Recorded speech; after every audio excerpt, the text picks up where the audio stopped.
Hello world, magkakape po uli ako kahit twice a day, twice na akong magkape today kasi malamig, very freezing.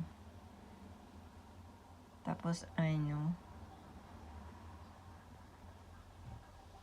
magkakape ako habang nanonood, naka-press lang yun sa Kalinga Prab, wala siyang upload today.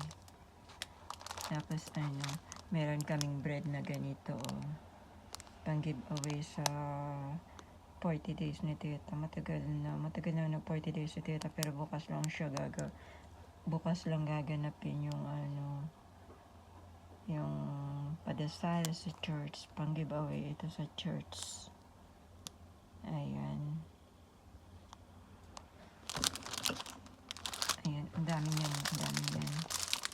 Kinain na namin yung iba kanina sa church sa car.